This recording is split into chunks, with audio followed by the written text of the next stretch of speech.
Welcome to the Wolf and Bull podcast. I am your friendly neighborhood wolf, and with me I have my wonderful laughing co-host. The bull is here.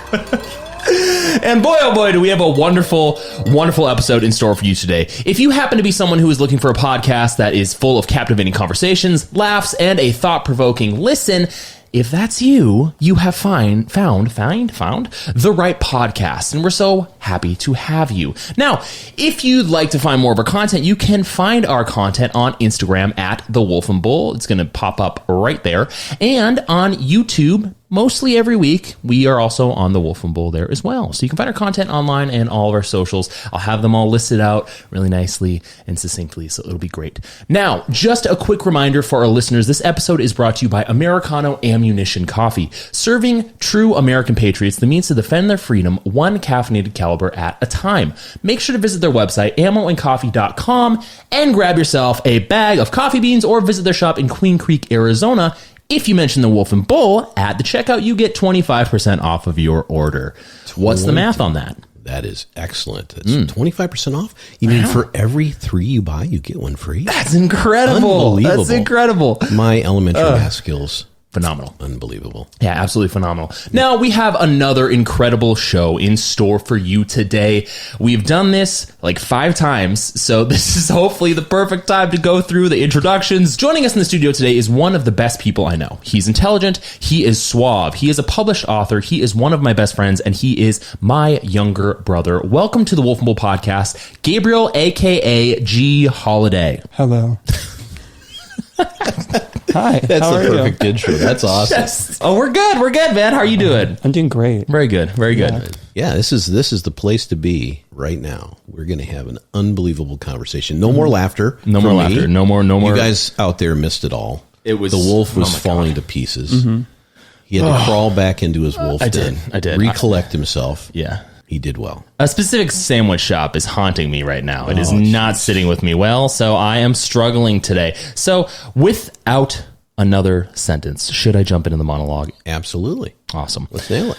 If you're a fan of the Wolf and Bull podcast, you're likely familiar with our heart for those around us who think, act, or experience the world differently than we do.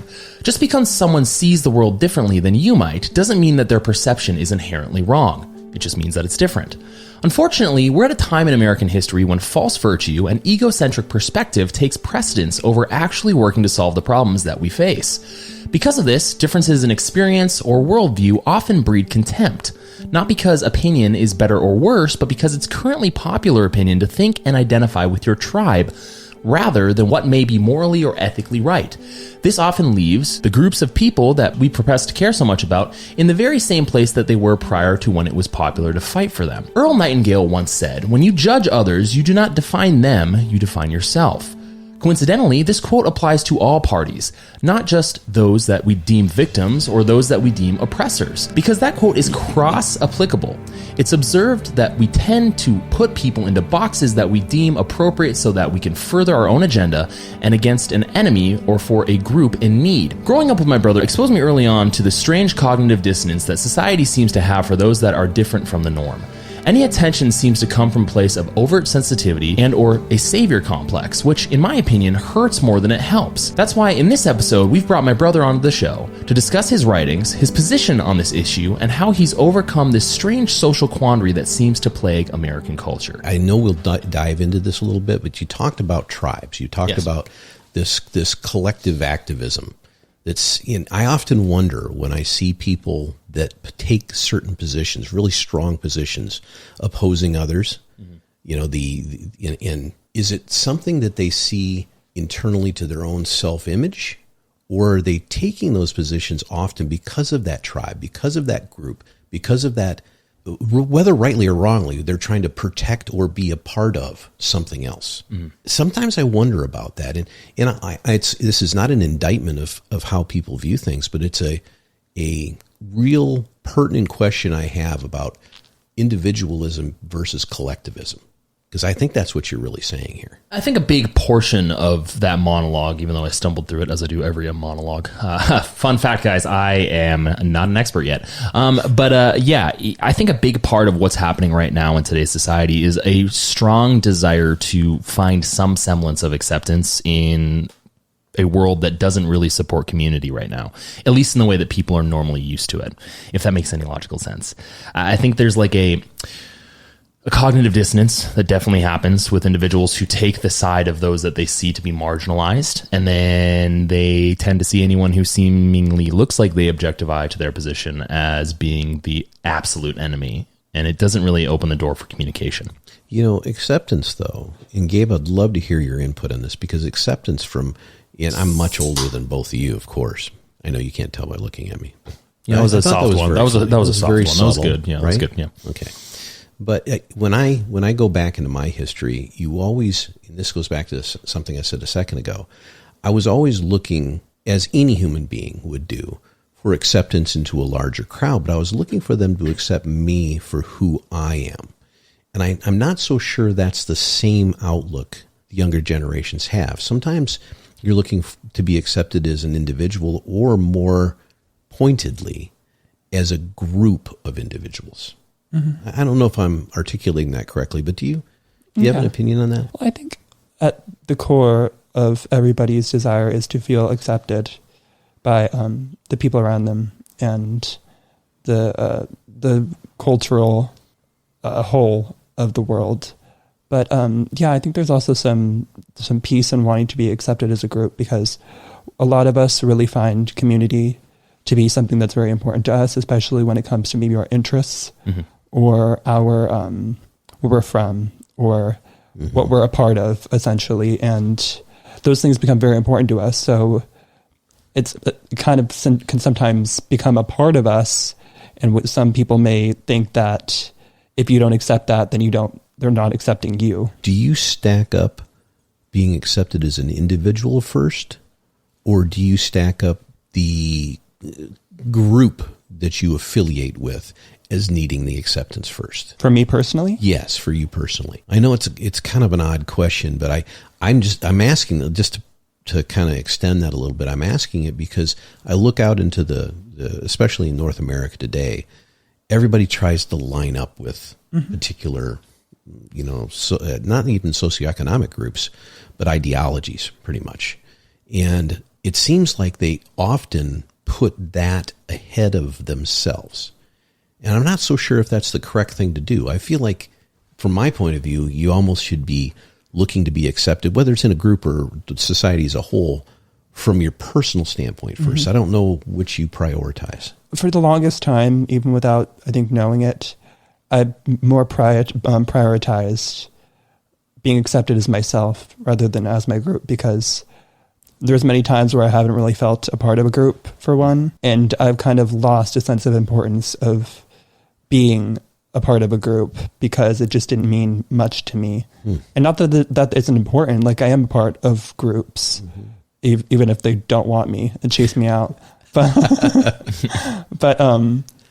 I think that I've always wanted to just be read and perceived as an individual and as my own person, rather than what I'm perceived as based on what I'm connected to, because it doesn't define me as a person, because I'm so many different things at once. I think you just cut through my kind of nonsense question, because I think my opinion is aligned with what you're talking about. Mm-hmm. It really is. And I think for a lot of people out there, it tends to be backward, that they don't self-identify or come to grips with who they are personally. So they clomp on to the tribe first. Yeah. Where, in my opinion, that's the second kind of thing. Yeah. Because you can belong to a lot of different groups, right? I mean, we all have a lot of variance about what we like and what we don't like, and who we think we are and who we don't think we are, all those kinds of things.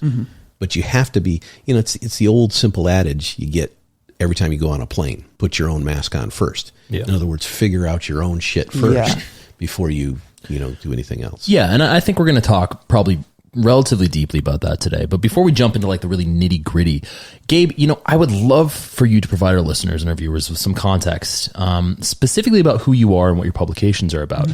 Can you provide our listeners with some context about your book, Morning Glories and an Ocean View? Of course. I mean, if you've already heard about it, I bet you're wondering, he's still doing promo for this? And my answer is, I never did it. So here it is. Anyway, it's a poetry book that I wrote a couple of years ago, and it's basically it's stylized like a diary and inspired by it, but it's introspective work.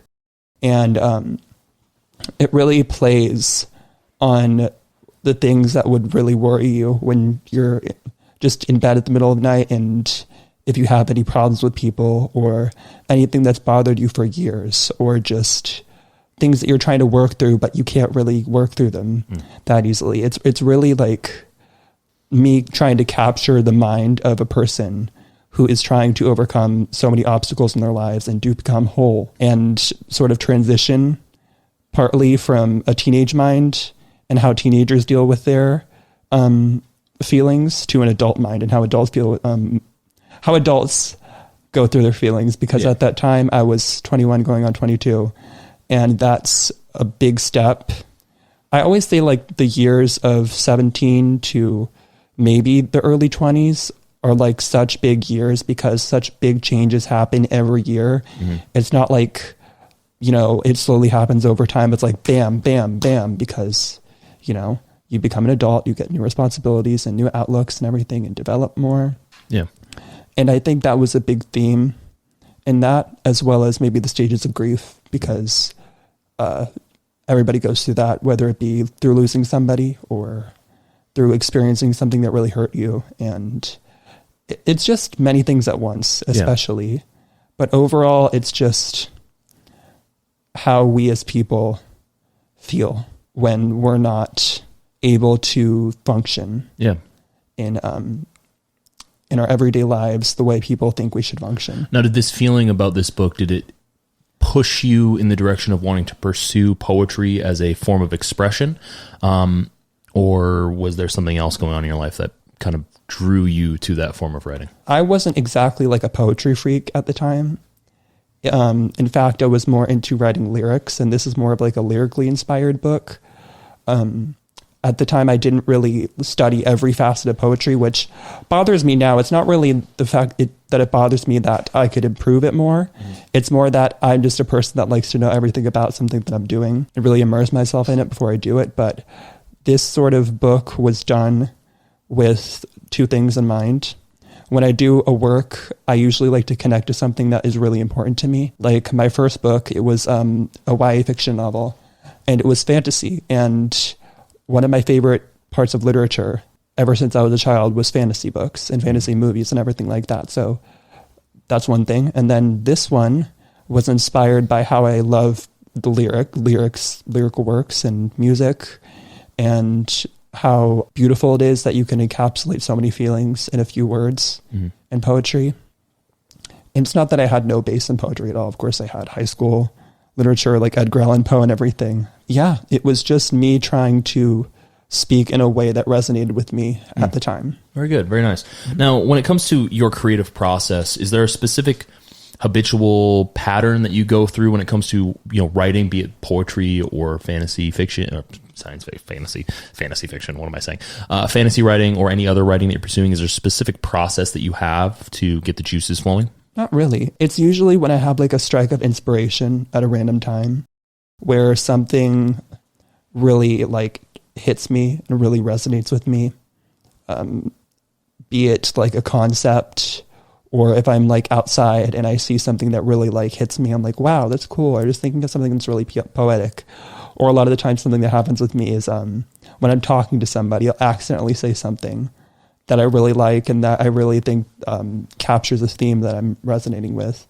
It's mainly just me wanting to express myself and speak in a way that works for me, because I've often had problems speaking and saying what I mean in life, and art through writing is how I say what I mean and how I communicate well. So yeah, it's just me finding a new way every time. Very cool. So this is more of a stream of consciousness versus a programmed, systematic, outlined kind of thing. Yeah. You just get going and really fire away, huh? That kind of writing, from my understanding, really absorbs a lot of energy. Of course. Or not absorbs, you need a lot of energy to get through that kind of thing. Question, very important one. Do you have any projects currently planned for the future? Yes. Are you going to give us any insight into that at all? No. Okay. Well, projects planned for the future. Wow, so, mystery, big mystery. We've had the science fiction fantasy, right? We've had the poetry, sort of the diary style, free flow. And I love the title, by the way, The Ocean View and Morning Glories, or vice versa, I should say. So let's think. What could it be next? Could it be a murder mystery? A deep, could it be intrinsic evaluation of the Church of Scientology? Oh, jeez. Yes. That must be it. One thing I will share is that my main motivation now really hardly contrasts with what my motivation was for Morning Glories and An Ocean View. My motivation for that was me being kind of sick of restriction and not being able to say what I wanted to say and do what I wanted to do. I did everything in that book by myself, except for maybe the photography for it. It was really me thinking about how the obstacles that I personally face with who I am, if I wanted to take that to a traditional publisher, I know exactly what they'd say to me. And even if they did take it, because it's not something that's traditional, it's very like, it's like, I don't know. It's just not something that I feel was very marketable at the time. Just telling people how you feel, especially from such like a niche mind. I don't want to say like, oh, I'm so unique, because I'm not. I'm not with my mind. I'm just trying to say that I was not marketable for what I was feeling for other people. People wouldn't connect with that. So even if I was taken for my manuscript was taken, I know for a fact that they wouldn't have let me do that cover. And I did that cover for a specific reason. So it was just me having the control over it and saying what I wanted to say without any filters at all, and not caring if there was any format, which is a very big no-no for English and literature, because you have to do this, and this for your writing for it to be good. And I just didn't, that clashed with me. So with this next one, not that I'm going to abide by like a strict formula or anything, but I want it to be really good. I want it to be something that really like connects with people and is like really just is powerful and means a lot on its own, even if it may be cliche in some areas or innovative in other areas. So I want to try and make it something bigger than itself. Yeah. Right. So this last one was just for you. Yeah, just for me. Now this one is for you also, but also for others, especially probably involved in the same kind of thinking process as you have, I would imagine. Yeah, like Morning Glories and Ocean View was a really, I can do this. It was me trying to pet myself up, because there was a huge time with my writing and my like 5-year gap, because my first book I did when I was 17. I started writing when I was 14 and then got it out 17. And I just didn't do anything for 5 years because I was like so insecure about my writing. I didn't know where I was going to go. I didn't think I could do it myself. And I had so many people telling me that what I was doing and what my ideas were not good. And it just stopped me for a long time. But then I had a moment where I felt a lot better about my writing and my words. And I could not stop writing from there. 1 minute, Emga was just disjointed in a bunch of different poems from like years before that I hadn't even touched. Next minute, I was writing something every single day, every single hour, and I could not stop. And then I pulled it together within months, and I put it out, and there it was. Very cool. If only most writers could do that. Most writers get that writer block, and it just becomes a bigger and bigger block. Yeah, right? yeah. Sounds like you pushed right on through it. Yeah, and intentionally so. Yeah. Well, it also sounds like you overcame a lot of adversity in that area. I did. And, speaking of that, I'd love to dive into that a little bit, because you and I both know that your life is a lot different than a lot of people, around you. Can we provide some insight into for our viewers and listeners on what your life experience has been like and some of the struggles that you've had to overcome? It's been harrowing and really tumultuous. It definitely hasn't been easy. And I'm not going to go into a sob story about how I have glass bones and paper skin, and every day I fall over and shatter into a million pieces. No, it's just, there's definitely obstacles that I've had to overcome in my life and to deal with. And ever since I was a little kid, and I've had to be put in adult scenarios in impossible situations. And that really molds you to go into multiple different directions, either good or bad. And as a person, you can go through all of them at the same time, and you can end up making the wrong choices, making the right choices. And for somebody that doesn't really have somebody to precede them and say, hey, I went through this too. I don't have anybody like that I know who has had the exact same experience as me. So I can't ask questions. So it's kind of just me being on my own. And while that can be hard, at least I know that I can try different things and mess up and see what works and what doesn't. And it's whatever sometimes, but I think I've learned a lot. Can we give a granular perspective on what that adversity for you meant, maybe from a personal perspective, like life experience? I know that I'm kind of diving into this because I want our viewers and listeners to understand the level of adversity that you've overcome, physically, and then potentially life experience when it comes to people you've been around. Since I was born, I've had a very, very rare neuromuscular disability.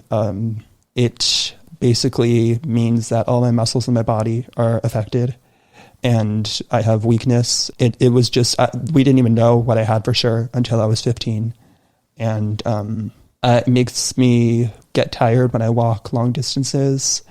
I can't do strenuous physical activity. I can't lift a lot. I just get like tired from a lot of things. Like I went to this massive concert a few days ago, and it just took a lot out of me just being there.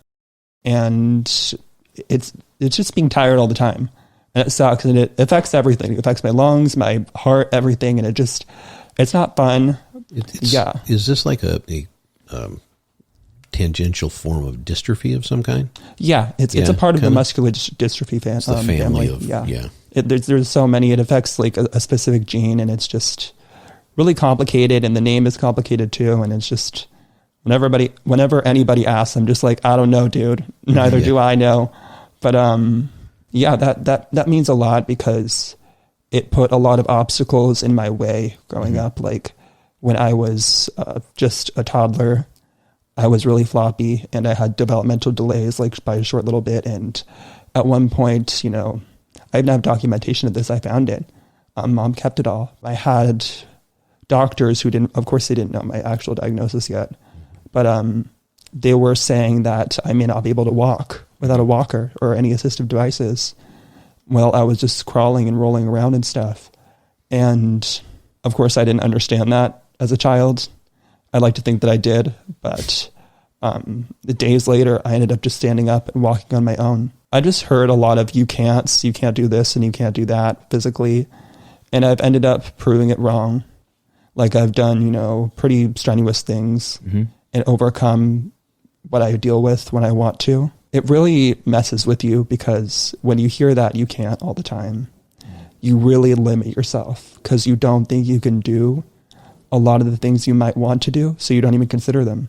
And then years later, when you end up doing it, you're like, why didn't I do this earlier? And you miss out on all this time, and like, it's just disappointing. So, well, I definitely don't think it's something for you to be disappointed about. I mean, you're a published author. You, of course, you fuck you, doctors. I mean, like you were able to prove them wrong. So, I mean, these are things to be proud about. And I think a big part of from a intellectual perspective on this conversation, I think a big part and a big takeaway that I'd love to be able to provide for our viewers and listeners is that no matter what your personal life experience is, no matter what your circumstance is, there's always an alternative to overcome and transcend whatever the opposition may say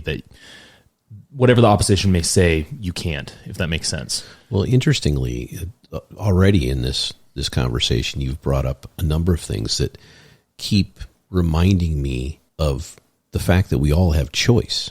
Okay. And when you're talking about your writing, when you're talking about your physical disabilities and what you've gone through in your life so far, each one of those things, to overcome them, require, self-reflection and almost being introverted in a way where you can say, no, I can do. And the writing thing is the first thing that I thought of, because the writer's block thing we talked about, most people have that, and they wait for outside circumstances to create an avenue for them to either move forward or go in a different direction. And you've made a choice to say no to that and push through it anyway. Yeah. Probably for the same reason you've overcome some of the physical things you've talked about, because you've decided you frickin' can. Yeah. Right? Yeah. And that is a huge message for anybody watching this or listening to this to take away, for sure. Now, I know that it's kind of pop culture trend right now to jump on the bandwagon of support, which I have my opinions about. And I don't mean in the sense of like bringing awareness to something. I mean, in the sense of people normally tend to say, yes, I agree with that, and yes, I'll jump on that, but then they do not a lot about it. One thing I'd love to ask you is there any advice that you'd like to give someone who wants to be more supportive of people with disabilities? Listen to the person, of course. Don't go in to knowing somebody with a disability with preconceived notions, because they will always prove you wrong. Always. Even with like other people with disabilities that I've known, there's always a person in there. They're not fragile. They're three-dimensional, and you got to approach them the same way you approach a person that's, may not have any disabilities, because again, we're all people and we all just want to be seen for the person inside of us rather than how we look or how we appear, because how we appear isn't always the full story. Why do you think people have a proclivity of doing that? Like putting individuals that may seem different than them in a box? I could go on like the whole psychology route. Let's do it. About how it's psychologically easier for people to just look at the surface because of our own schema, which are like basic characteristics. And like, I wish I had a good definition for it right now, but it's like the basics of society. Like, what would you think a dad is like? You would list some factors of how normal dads are like, or what would a situation be like if you went to the aquarium? You'd see fish. And, if somebody deviates from that normal perception of people, you may feel threatened by that. Not necessarily like, oh, this person's going to hurt me, but just like, what is going on here with, some cognitive dissonance and whatnot. So it's just easier for people cognitively to do that. We like to take shortcuts in our minds, like with language and stuff like that. Yeah. I think also people just don't really try because, what benefit does it have to them to try with like that? Of course, there are people who try to get to know people no matter who they are. I'm not going to broadly swath over society because I know that's not fair and not true. It's kind of the same thing you're talking about. There's a window of perception that we all have, that we view things. Talking about aquariums or a father figure or you could name a million different things. Yeah. There's kind of the end parameters on things that we recognize as within the norm, whatever that norm is. When you see someone or meet someone or hear someone that's different, or I think it comes back to defining kind of the bigger tribe, right? Yeah. And there's an outliers mentality. And so the question becomes is, how do we widen our view? And we widen our view by accepting that there's a person inside, as you said earlier, right? That's I think one of the main things we have to do. And I think it's really kind of, at least from my observation, because I've witnessed, living with you for 19 years of my life, I've witnessed, I've seen the struggle in real time of people trying to comprehend the dynamics of a certain situation. And when it comes to me personally, I've always seen you as the same as me. And obviously when I was younger, I was probably a little bit more forcible with that than I should have been. But at the same time, like my perspective of people who have, disabilities is that they're just slightly different than everyone else. And that's a benefit. They see the world differently than everyone else does. And that's not a detrimental thing. And I think when it comes to trying to process that from my perspective, it's kind of like we've talked about some of the other relatives that we have that have disabilities as well. And there's always seems to be kind of like a weird, like social shift with some people that don't really have an experience with that. Like, picking up what I'm putting down? Well, yeah, but part of it is the numbers. We call things disabilities. I think that's even a misnomer, right? It's just a different collection of abilities. And Gabe, you have a whole lot of abilities that I don't have. Yeah. And if you wanted to, you could view the lack of me having your abilities as a disability, right? So it's all viewpoint. And today, I think in your notes later, it's like a 1 in 5, quote unquote. And I don't know if that's physical or mental or a combination. Probably a combination. Family members that we have that have other types of disabilities. And I always hearken back to this friend of mine. He had, the first time I met him, he was this big time lawyer. Matter of fact, he in the state of California was part of a law firm for the country of Brazil. So he was kind of a big deal, but he had a adult autistic son. First time I met his son was 29 years old, and he came to the front door in giant footy pajamas. And this cat was about 6'5", So it was a very unique experience for me, and it was one that I was not used to. And it was when my son was very, very young, I started seeing different dynamics. I started recognizing, it's kind of like you buy a model of a car that you think is unique, and then suddenly you see it everywhere on the highway. Mm-hmm. Mm-hmm. It's broadening that sense of our understanding of the world around us by bringing into our sphere things that you thought were unique. Disability, more ability, doesn't matter. Yeah. I think I went off on like I usually do off on a trail. But. No, it makes sense. No, I'm getting what you're saying, and it makes a lot of sense. I think for me, just perspective wise, I've always wanted that perspective that you have to be a normalized perspective without caveat in society. And I feel like there's a lot of caveats. Always going to be a caveat, though. It doesn't have to be with that stuff. There doesn't have to be. I think Gabe said it a little bit ago. We have this natural psychological proclivity to take shortcuts. Yeah. Mm-hmm. And that doesn't mean we're doing the wrong thing. That means sometimes we have to slow down and not take the shortcut, maybe. Yeah. But I think we all do that kind of naturally, right? I think a lot of the time we aren't really challenged to think beyond what we think about every day. Mm-hmm. We just go about our days with what we see. And sometimes if you're living in a certain area, you're not going to see a lot of difference. You're going to see a lot of people that, are a lot like you. And sometimes you got to move to different places to see different things. But I think that a lot of thinking about the world in a broader perspective and exposing yourself to different things could really remedy that, because at the end of the day, it's not that serious. Like, I've never felt like my disability was that serious. Not that any disability should be seen as, this terrible thing that is just so sad. I just laugh at the reactions sometimes, because I'm like, dude, I'm not that bad. and why are you acting like this? You're acting like I just flew down from outer space or something. Yeah. People look at me all the time and call me follically challenged. And it's just the way it is. I know I had to. Come on now. I had to at least throw one of them out there. You know what? I'll give you a pass on that one. You get a pass. Well, at least I said follically, okay? Frolically? Can't frolic? That sounds like a gay term.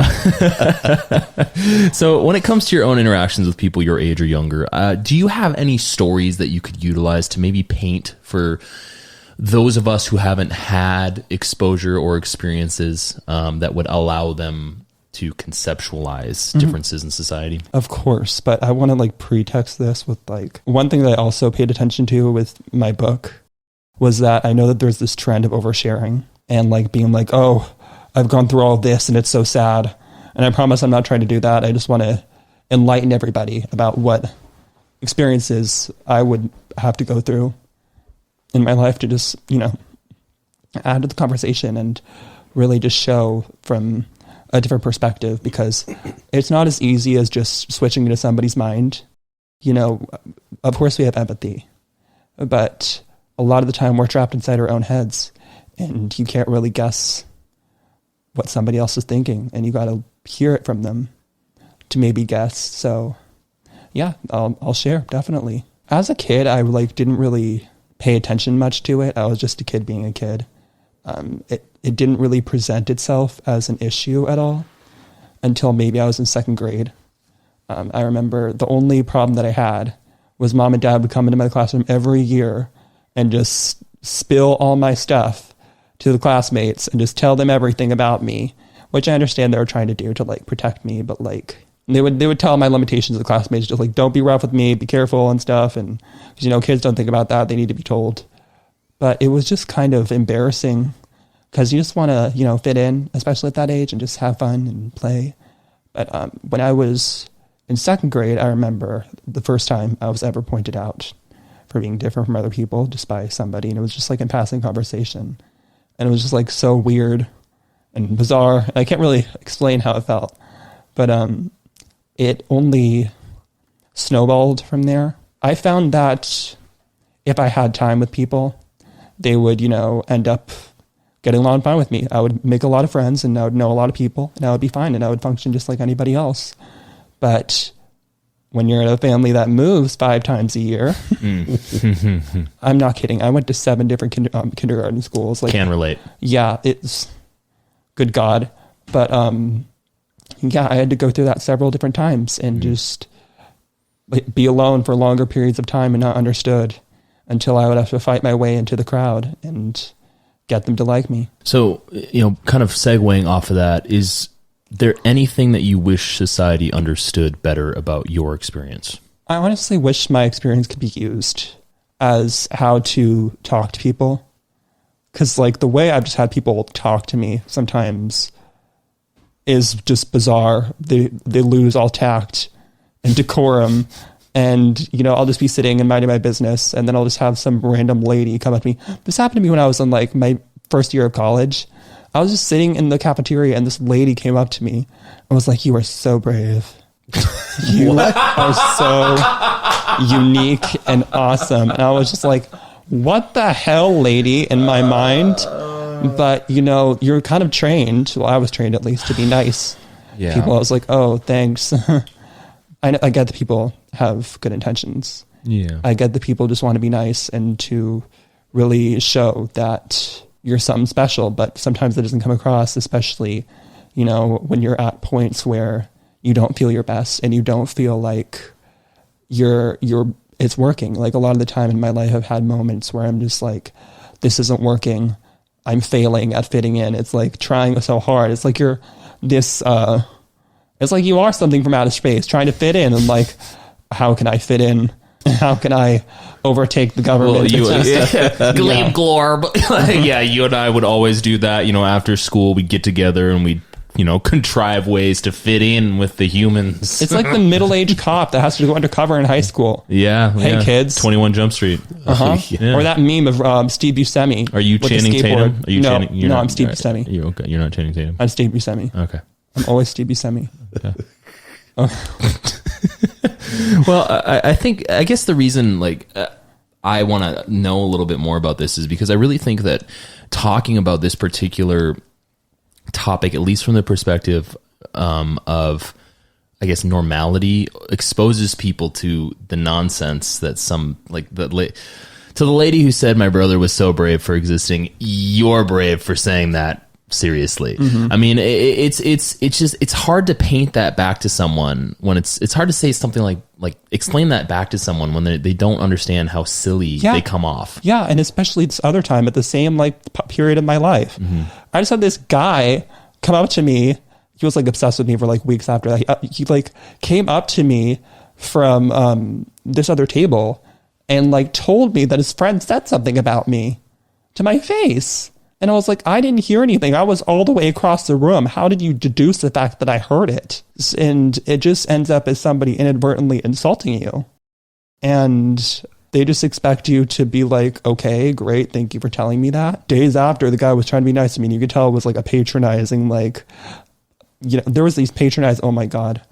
Let's dive into it. Let's go. There were these most patronizing dynamics I've had with people sometimes where it's the savior complex you're going to mention earlier, it's people being nice to you just because you have a disability and you're different. Instead of getting to know you as a person, they're getting to know your exterior and your identity. And I've just had multiple dynamics with people in my life like that, and it's so bizarre. I can't equate it to anything that anybody else has experienced. I'm sure there's something that's similar to that, to other people, because it can't just be, for disabled people. No, it's not. No. It's just bizarre. Yeah, and I agree. It just leaves you dumbstruck after it happens. I often think that people try to insinuate themselves into other people's lives, and when they see somebody that is quote unquote outside that normal viewing parameter that they're used to, it's a perfect opportunity for them to ignore all their own internal shit, right? And deal with what they perceive might be someone else's. Yeah. And that kind of drives me crazy. I understand it. I think the woman from her perspective thought she was being the nicest person. Right? Sometimes, but it's the wrong thing to do. Sometimes I don't understand it. And maybe this is me just being cynical. It probably you're is. not cynical. I'm Are you never cynical? It could be me being cynical. I just Because I tend to think, even though I criticize people, I tend to think that everyone is relatively intelligent. Humans are relatively intelligent. We have to be. I know we have thumbs, and it's given us the ability to, some people use them just to hitchhike or pick their nose. I mean, so that some people. That's not the one I use. I use my toes. So I mean, it's for me. Like I tend to think that most people are intelligent. I get like complimenting someone, but here's how you do that in an intelligent way. You walk up to them and you get to know them. And then you hear about their story. And then you can say, wow, thank you for sharing that with me. You're so brave. Instead of the first thing saying, you're so brave for existing. Thank you so much. Like it just comes off as very strange because it's like, what's the alternative? Like, what's the alternative? Go ahead. You know what it is? I just found the connection to it. It's like the bimbo complex. Like, I remember at one point... Can we explain that? You know how people talk about blonde women like they're just stupid and they don't understand anything? When that's not the case at all. I'm citing Legally Blonde right now, and we're canceled. No, that's just how people like perceive them. I love you, blonde girls. I love you, slay. No, but like, yeah, they're people and there's intelligence in there and everybody's intelligent in their own way. Yeah. And I would have moments where I would like insert myself into a conversation, you know, if I'm put into a group and I would just be myself, maybe crack a joke and they'd be like, wow, I didn't know you got down like that. Like, what? Am I an idiot? Am I dumb? Beep boop, you know, like that's kind of what gets me because it's like I've seen and look, I get it. There's grace and we give people like you were very good at you were very good. You give people a lot of grace and I do as well, but I just see it happen all the time where it's like and you can see it like if you go overseas and someone's like experiencing a culture they're not familiar with, like there's like this weird shift and I get it. I do. You know, I want to interject just for a second, and this is all off the top of my head. So I'm probably off. It's the entire show. That's true. That is true. It's all off the top of our Memorize the entire thing. I remember when I was in high school, I was in NHS and National Honor Society, and we'd go over to this place called the Pathfinders, and it was full of a variety of special needs, both physical and mental. I mean, in some severe things, and I remember at that time, because I had no experience with that at all. My dad was a sociologist. He knew of this place. He would visit people in homes at the end of their life and just to visit with them and be with them and understand them more for an emotional support reason. And that was part of our thing at NHS is to go to this Pathfinders and help those folks out. But what it did for me, this is just and I might do this wrong all the time. I may be one of these guys that says the wrong thing to the wrong people. I don't know. You monster. I am. But I'm a bull monster. Minotaur. You're a bull. Anyway. Yeah, sorry, I'm not trying to distract you. No, that's okay. I get distracted all the time. It's very easy for me. Helping. So what I kind of gleaned for that is I had this kind of an internal emotional set point that was moved because of my relationship with these people, some of who couldn't speak or even know that I was there. So I think I developed a different kind of sense for others. And the grace I give to other people that say the wrong things, like the lady you're talking about, is that I often think maybe in their lives there's something going on that made them identify you, not just in the normal circle, but in the other part of the Venn diagram. You know what I mean? The crossover part.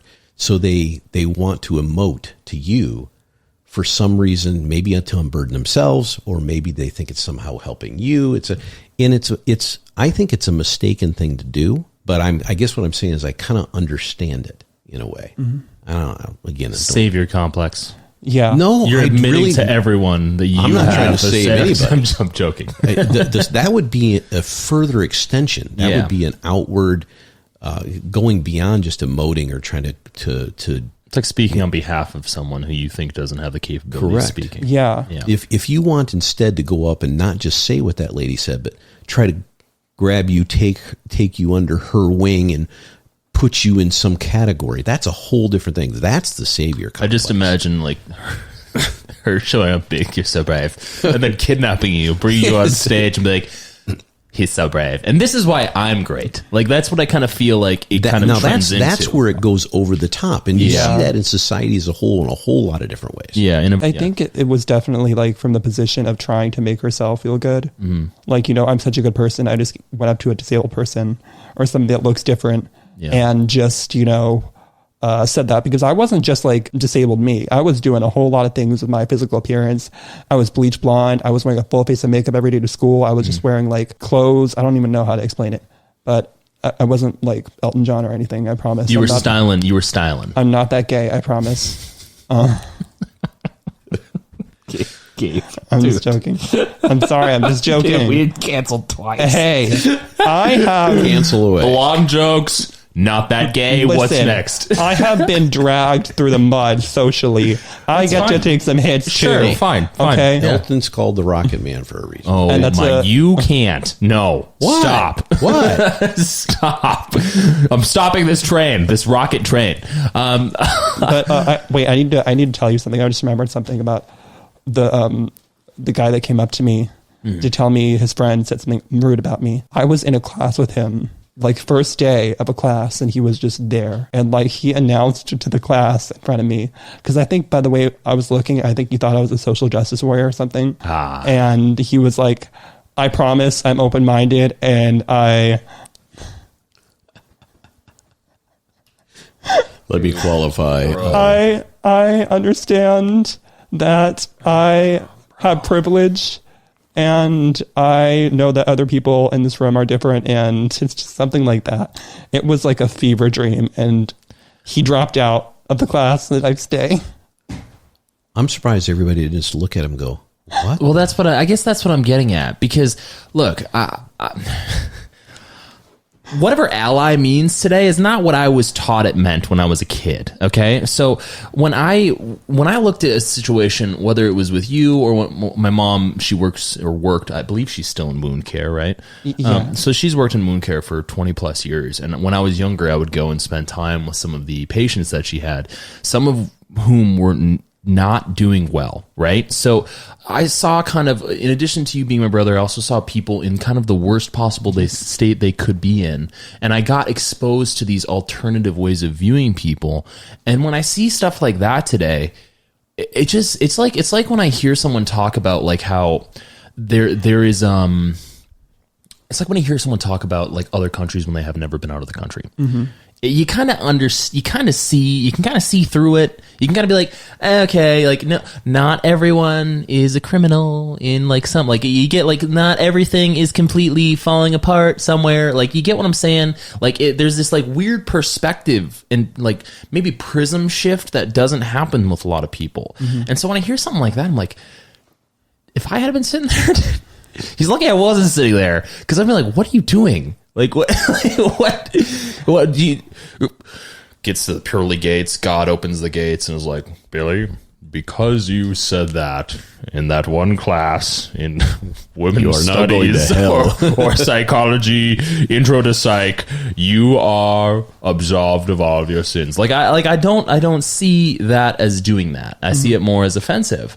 And when it comes to like people who claim to be allies about something, if you have to claim that you're an ally to something, are you an ally? Actions, not words. That's exactly. all that counts. Mm-hmm. And that's kind of where I see this. Now, I think we're trending into like the savior complex trend that's going in. So I'd love to talk, going on over the last few years. I'd love to talk about that. Obviously, on social media, the interest in marginalized groups has never been it's at an all-time high. The stocks are going through the roof. The NASDAQ and the Dow are going down while the stocks in marginalized groups are going sky high.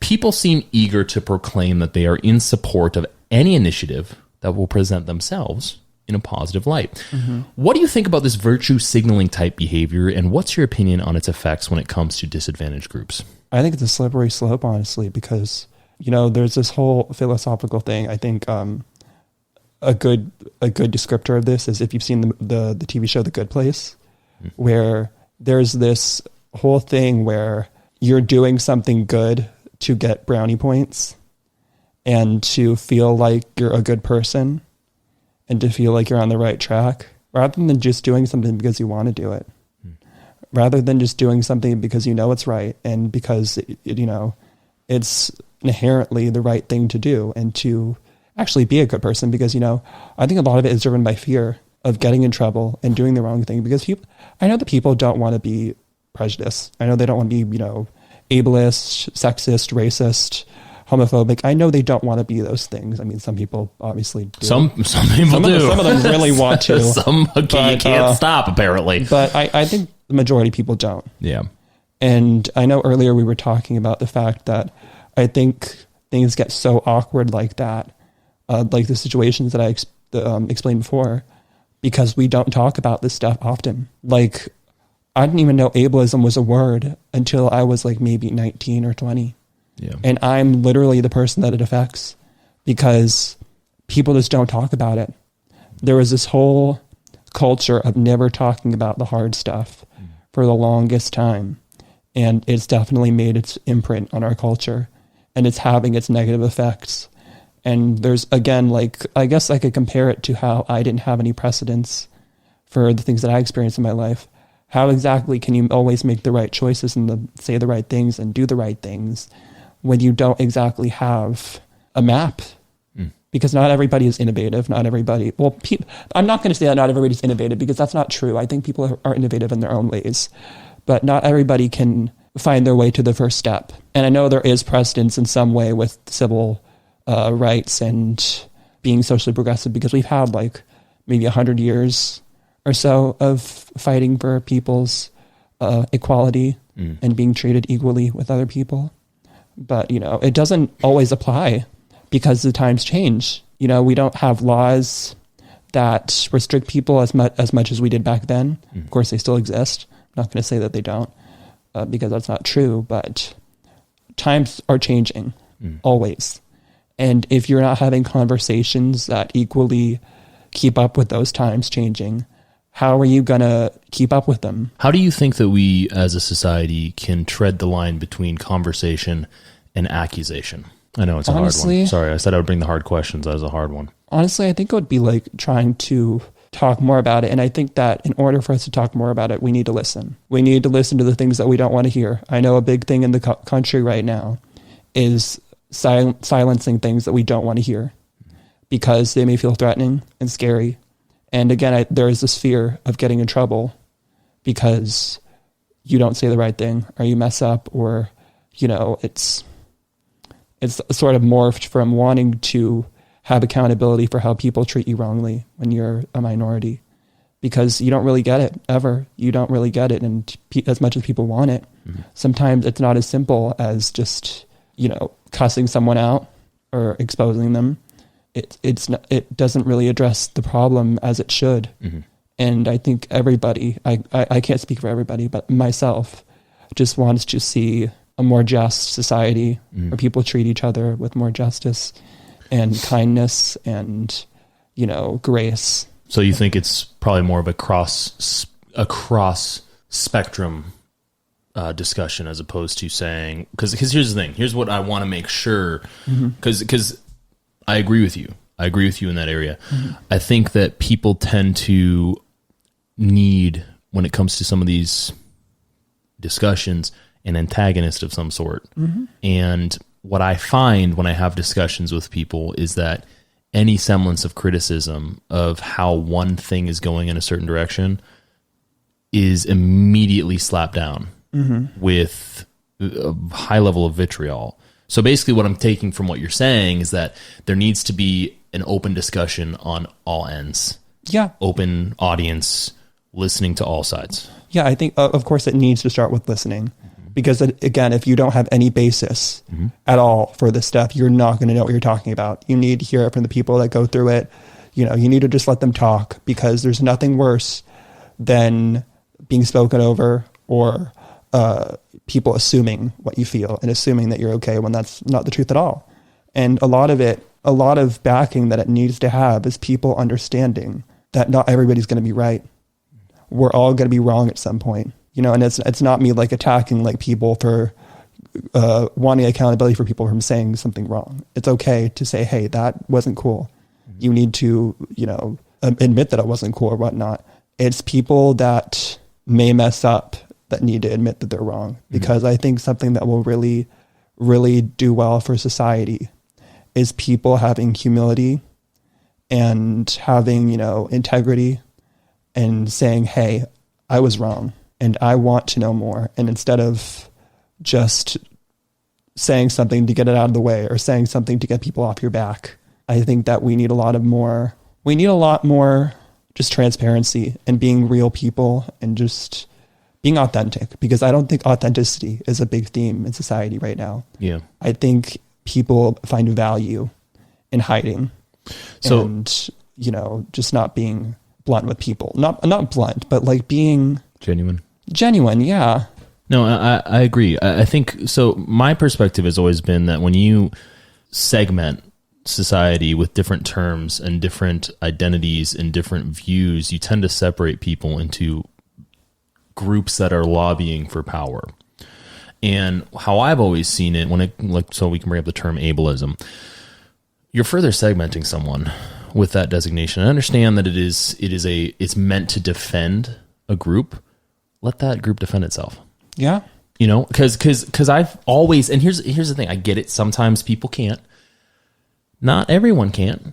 And I tend to see this habitual pattern in society when it comes to marginalized groups, doesn't matter what groups, where the marginalized group says one thing, and then a bunch of people swoop in and take that thing, and it becomes something else entirely. Something totally different than what the original. It's like a game of psychosis, like psychotic telephone. Like there isn't a trend line of consistency, and then it eventually morphs into something that's so convoluted that it's the original message doesn't even make any sense anymore. And so when I look at something like you bring up the experiences you've had with people like speaking, for you or saying weird things to you, and then your example of someone talking over you, I look at that and I'm like, I totally get where you're coming from, because there needs to come a point when people do need to listen. On the inverse side of that, there also needs to come a point where the people who are speaking need to also listen to the alternative. Of course. And I think that your point is astutely said in basically applying to everybody. I think a challenge today is the lack of the ability to allow the other person or persons in the room to speak their mind. Yeah, I think that your points are very valid in terms of people need to understand what they're saying and even apologize for it. But if they never get a chance to speak it, then they're never going to know. Yeah. And if everybody is saying what they think is the right thing for the other person to hear, then you're narrowing the focus on kind of their own reality, and you're creating even more bifurcated segments, more group think. And that goes counter to my way of thinking. I don't mind groups. I think we all kind of collectively fall into multiple groups at a time. But we don't want to lose our individuality. And when we lose the ability to talk to one another, we lose that individuality. What I've noticed is that with a lot of causes in the world, because I want to make it like very clear that, what you said earlier, people have intelligence, like people have their points for reasons. And I'm not saying that to justify like very wrong things. I'm not saying that, I promise, because there are very wrong points to be made that people make today and in the past too. But at the core of a lot of the biggest movements are very fair arguments, because even with religion at its core has very fair arguments, even though it's been used and abused for the wrong things. And the reason why people get so lost in translation is because they don't listen to each other. Nobody listens to each other. They don't try to find the common thread between every conversation that they have. They don't try to understand. They listen to wait to respond. They don't listen to understand.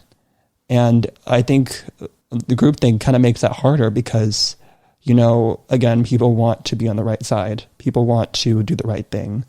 But it's not easy in this world, especially now in the world of algorithms and appealing to you and just appealing to rage and to anger rather than to just appealing to everybody and appealing to conversation and to understanding. And I think that understanding is another big step that we need in order to progress, because if we don't understand each other, then how are we going to ever communicate correctly? Do you think that appealment to rage on behalf of pop culture society, do you think that it benefits to some degree a movement? Like, say, for example, there's a movement for, a specific disability. Do you think a appealment to rage benefits that specific group, or do you think it clouds everything and makes it almost impossible to distinguish what that particular group needs? In my experience, and in the boxes that I've been put in, I've learned that if I get angry, I'm going to be demonized. I'm going to not be heard.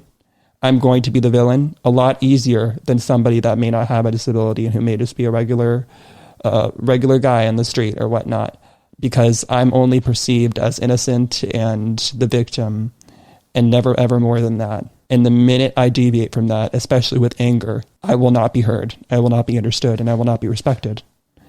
So I think that people will use your rage against you. They really will.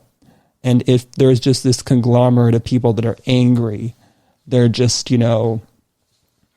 constantly, it just seems like they're constantly angry at people, and they're constantly fighting with people and just acting like, I'm not going to act like some rager, some anger is unjustified, because it's easy to see how somebody like me can get very angry at the world. And it's easy to see how the crowd of people like that could get collectively angry and want justice, but people will use it against you. And it's not that people can't be productive when they're angry. That's not the case at all. That's not what anybody is saying. I just think that people will use it as a weapon against you, and they will use it for a reason not to understand you and for a reason to not hear you. They will cling to that and make that your face rather than the person that's behind you. Well, behind your skin, not behind you. Or the person behind you. Yeah. Yeah. The guy in the darkness. Well, and that Shyamalan movie. It's funny because there is definitely a lot to be said, because you can see it in the society in all kinds of directions right now. The vocal minorities get an awful lot of attention. Mm-hmm. They really do.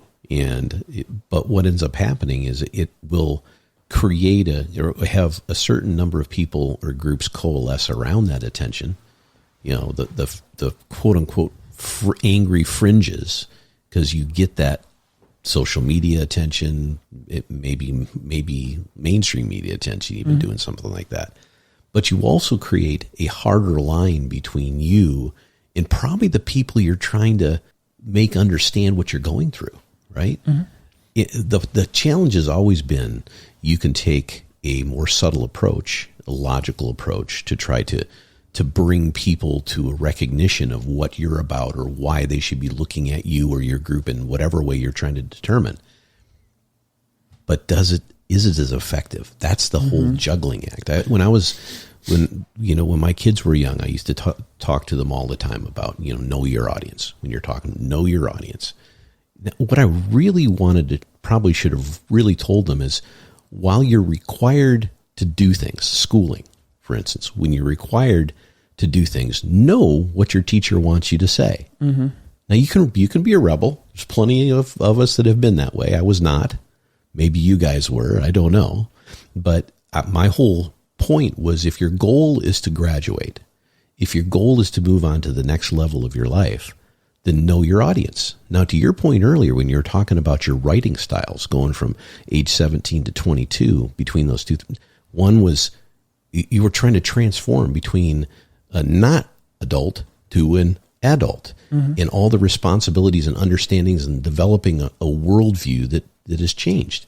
So you go from having to know your audience and adhere to that to saying, screw it, I'm going to do my poetry the way I want to do it. Yeah.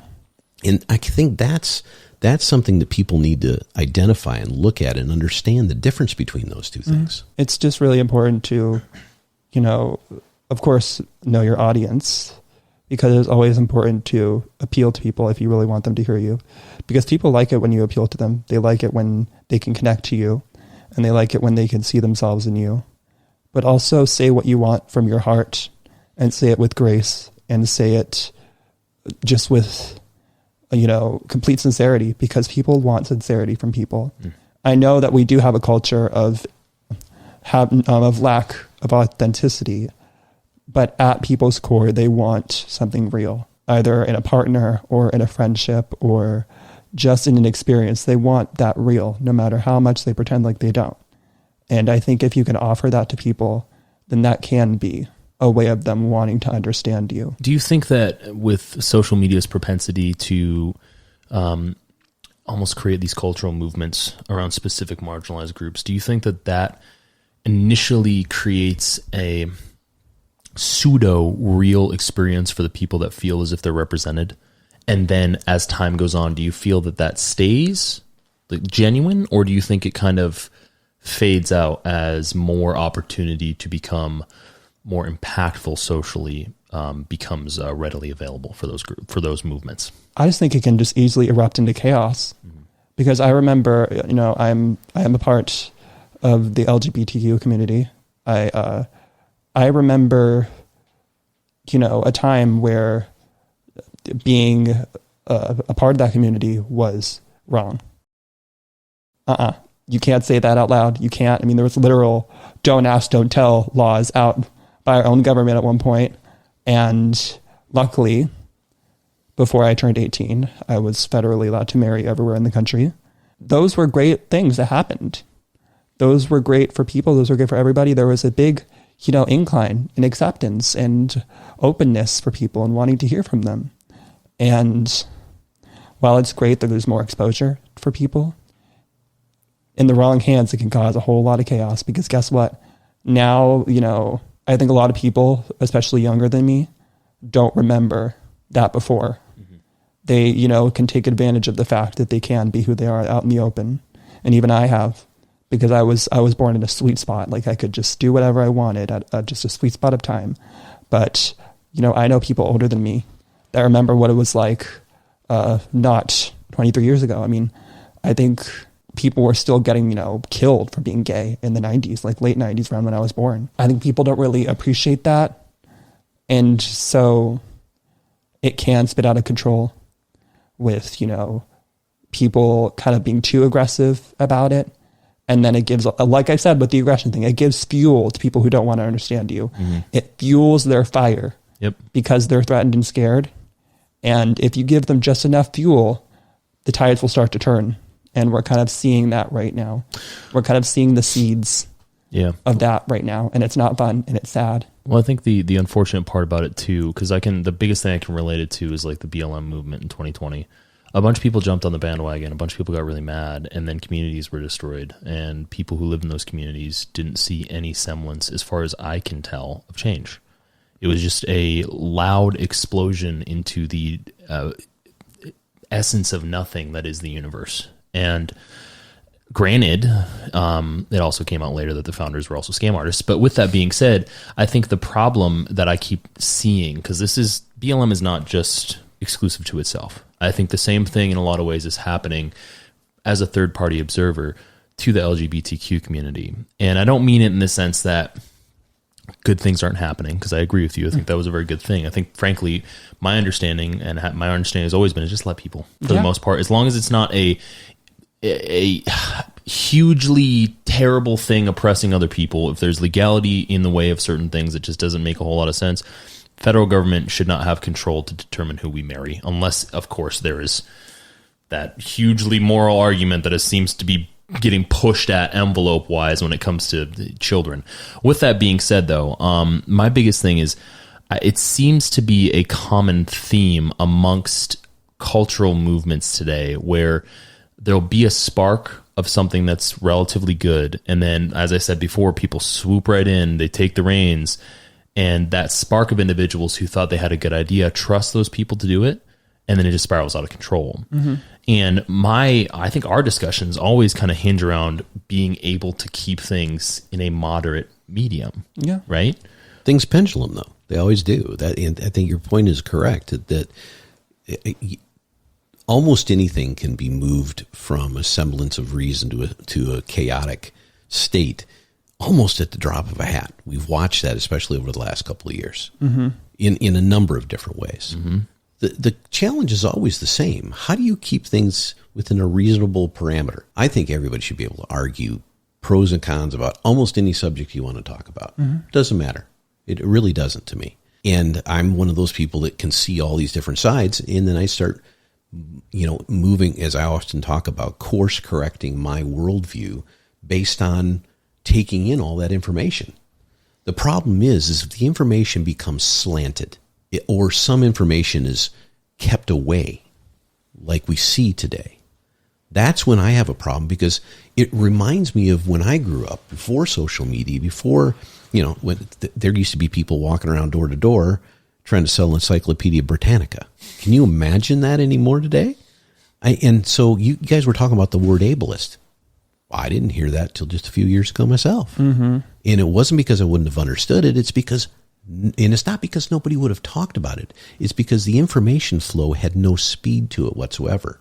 And the speed was controlled by large outlets that determined everything you read in a newspaper or saw on TV, the 3 channels that there were, or 4, or whatever it was. Nowadays, you can get your information 1,000 different ways. It's almost too much noise.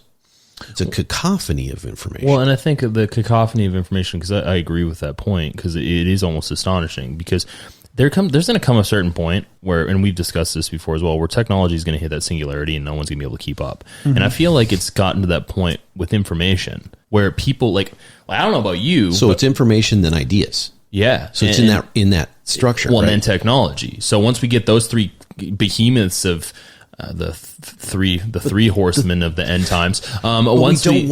Information is one thing. Yeah. There's single data points that you can sort through and look for stuff. And I'm sorry to... I get it. But it's cool. The ideas are the things you never want to lose. Yeah. You never want to lose the ability to throw them out there and understand them and debate them and go over them, because we're social human beings. Human beings are social creatures. Well, I guess that comes back to my point, is that you don't want to lose that initial idea. And when I see online all the time, because I see some of the crazy stuff on Instagram and TikTok, it is sometimes very funny, and also like, dude, how did we get here? I feel like there's this point now, especially almost in any community, where we've got that shifting etymology of certain things. So like the traditional definition of homosexuality is not the same today. It's just not. It's not the same as what you and I grew up with. It's not the same in a lot of ways of what we understand, because, and I don't want to say it's been hijacked, but I feel like it kind of has been. Because you've got a lot of individuals that come in, they see this power base that we've discussed. They see this opportunity for, I guess, marginalized points, I guess it would be a good way to do it, because that's very popular today. And what they end up doing is they end up conflating everything to the point where it's like, what's up, what's down, what's left, what's right. And the thing that I see is like, well, how do we keep representing people who are marginalized if individuals come in and don't have any self-control and keep pushing the envelope to such a far point that you can't even determine who's marginalized anymore? Like, and I'm not saying that, like, and I get it, like, people want everything to be acceptable and accepted, and I agree with that to an extent, because there is a threshold. There's a threshold, there's a return on things. And to your point, the last thing I want is us to go back 50, 60 years. We've already done it in a lot of ways when it comes to, community interaction. Now it's already happened. So I don't want that to happen as well in other areas, because like, I feel like we made a lot of steps forward and now we're kind of going backwards in a lot of ways. Medicine and freaking social interactions. It's just ridiculous. Hey, look, there are 3 people in this room. We can agree on some things and we disagree on some things. Maybe we agree on more than we disagree with. Maybe it's the other way around. And it doesn't really matter.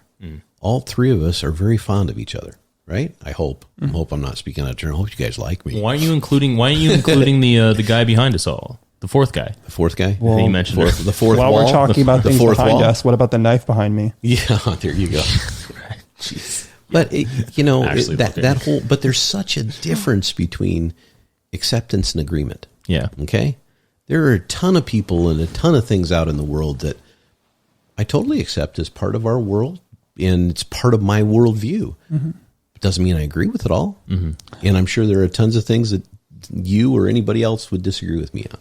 I think that a lot of the whole confusion has stemmed from the fact that communities like the gay community, for instance, and LGBTQ community, over a period of years, they progressed so far and like way further than they did in the last 100 years about, things like gender theory and, the dynamics of, homosexuality and stuff like that in our culture. And they went from, for a long time, nobody ever knowing anything about it or talking about it, and it being kind of like a niche thing that you had to explore yourself if you want to know anything about it, to it being everywhere, and to everybody contributing to the conversation, and to being open to it and seeing it. And when you contrast that with a culture that isn't gay or isn't a part of that community, and they don't know what the hell you're talking about, and they haven't had any like base for what you're talking about or any pretext, or they don't have any precedence for this kind of stuff. Yeah. So it's obviously going to cause a lot of pushback. Not that all of it is wrong, and not that all of it doesn't have any credence to it, because of course there is a reasonable argument in questioning how our social constructs are and why people have to be one way or the other rather than being gray. And it just caused, I think, people developing too fast, which there's nothing wrong with development. There's nothing wrong with progressing and trying new things and evolving as a society.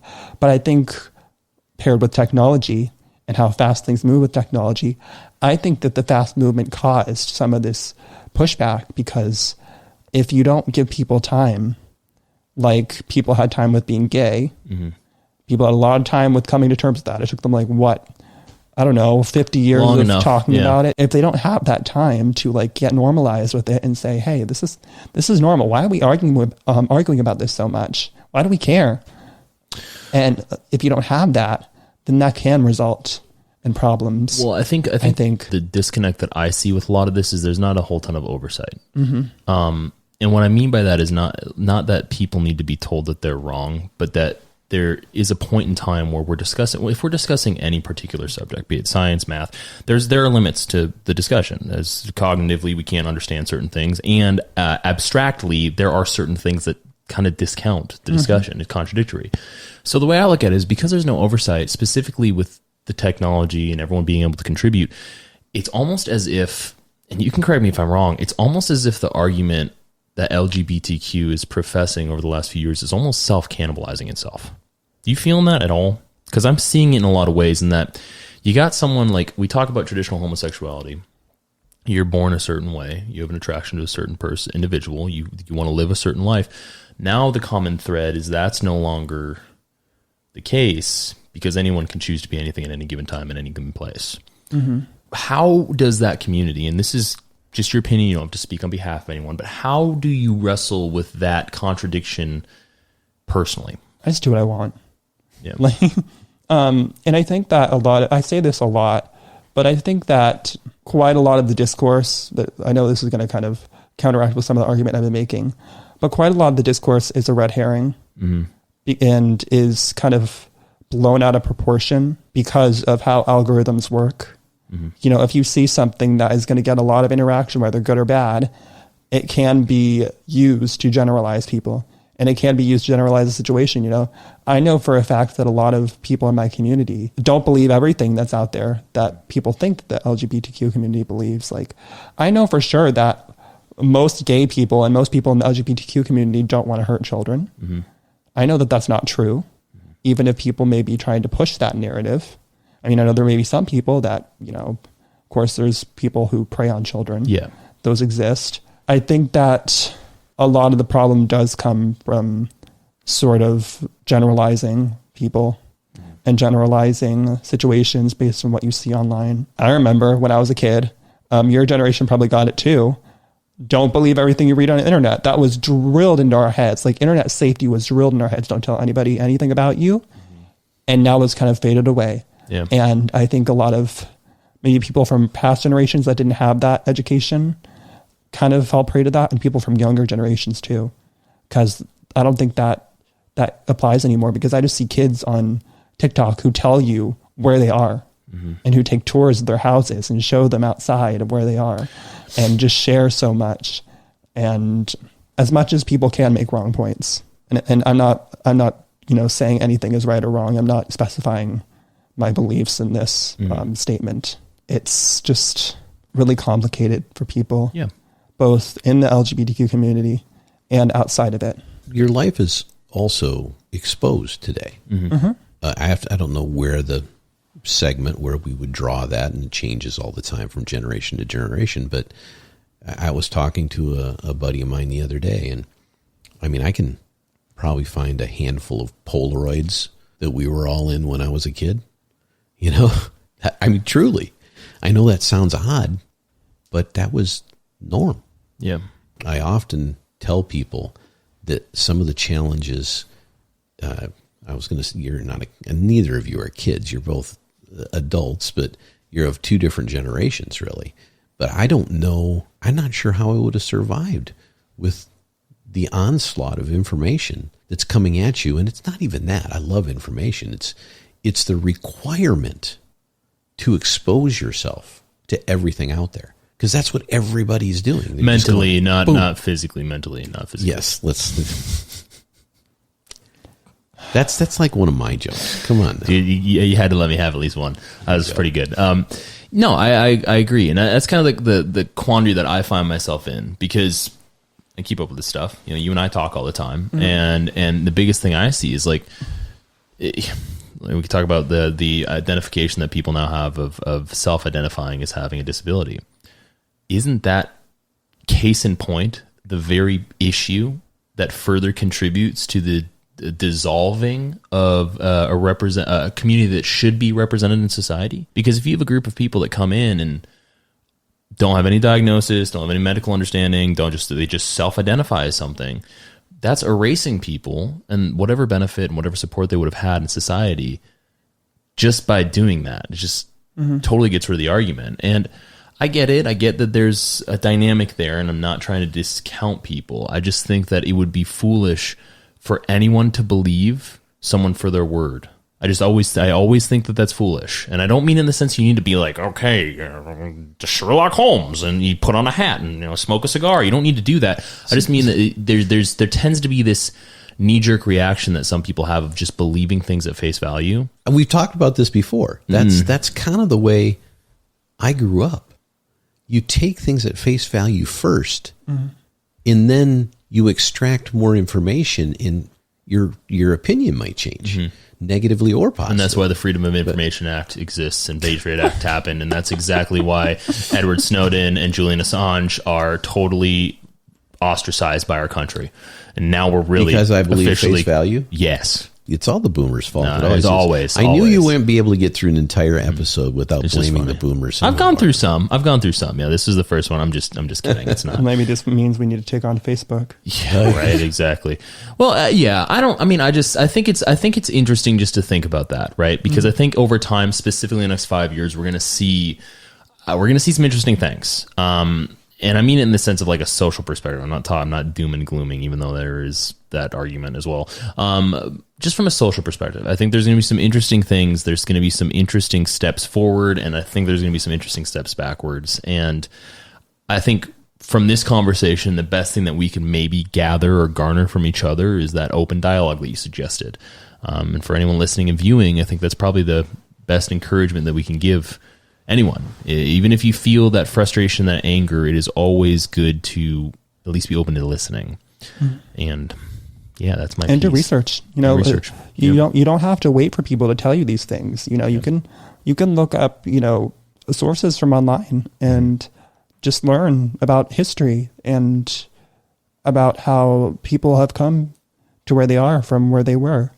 There's always value in that, and always value in, for instance, reading maybe some material from minorities, like just seeing from their unique perspective and what they think about the world. Because then if you know what they're thinking, again, you could probably guess what they're thinking now and maybe find some way to connect with them. Well, I think that's a really good place to end the episode. That basically wraps it up. Gabe, it has been absolutely wonderful speaking with you. I really think that it was and is going to be for our viewers and listeners something that they can really take away a lot of, one, wisdom, and two, maybe some prism shifts on opinions. For our listeners and viewers, what is the best possible place that people can support you? How can they support you going forward? You can go on Amazon and buy my book, Morning Glories and an Ocean View by G. Holiday. Or you can go to my Instagram that I hardly use, at Goth Ambition. It's play on Blonde Ambition. It's fun. Because I have dark hair. But I just want to make an advisory. I'm very hyperbolic. I joke a lot. Anything that sounds outrageous that I said in this episode was a joke. I promise. I promise I don't think blondes are stupid. Stand by it, dude. It's fine. No, they know. I was blonde. I was blonde for a period of time. Mm-hmm. I lived the life. Maybe I was stupid. But I wasn't really. Well, no need to preface. I think I think we've been clear enough where people are going to be able to kind of pull from what they want to. And obviously, everyone knows online there's always going to be somebody. But yeah, I guess that's about it. Bull, anything else to add? That is it, man. That was awesome. Well, thank you to the Wolf and Bull family. Thank you so much for tuning in. If you happened to enjoy this episode, again, I did not ask for a subscription because I never do in the very beginning, because I want you to take away something from this episode. I want you to find value. If you found value, if you happen to like our content, you can find it on YouTube. It is coming out normally every week. There's been some stuff going on the last few weeks that have kind of stopped that for at least a week and a half. With that being said, though, normally every week it comes out on YouTube, I believe on Fridays video-wise, Thursdays audio-wise, and you can also find our content on Instagram at The Wolf and Bull. We have clips, we have posts, we have all the stuff. It comes out all the time. And if you'd like to support my brother, we're going to have everything in the episode and everything in the description for you to do so. But thanks again, and we will catch you next week.